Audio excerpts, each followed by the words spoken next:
12 ज्योतिर्लिंगांपैकी एक असलेल्या भीमाशंकर मार्गावर खड्डे पडल्यामुळे भाविक त्रस्त झालेत। भीमाशंकर मार्गावर अभयारण्य परिसरातल्या मार्गावर मोठ्या प्रमाणात खड्डे पडलेत, त्यामुळे मंदिरात जाणाऱ्या भाविकांसोबत गावकऱ्यांना मोठा त्रास सहन करावा लागतोय। सहकार मंत्री दिलीप वळसे पाटील यांचा मतदारसंघ हा आहे। या खड्ड्यांना जबाबदार कोण असा सवाल करत पहिल्याच श्रावणी सोमवारी दर्शनासाठी आलेल्या भाविकांनी रस्त्यावर बसून आंदोलन केलंय।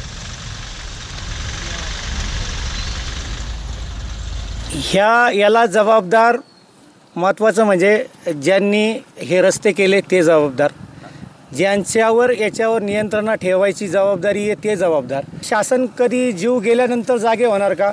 आज भीमाशंकर ज्योतिर्लिंग नाही म्हटलं तरी रोज 2 ते 3 लाख लोक दर्शनासाठी येतात। प्रचंड धुकं असतं, कुठल्याही प्रकारचे इथं रिफ्लेक्टर बसवले नाही। मग शासनाला जाग कधी येणार? कुठली तरी मनुष्यहानी किंवा वित्तहानी झाल्यावर शासन जागं होणार का?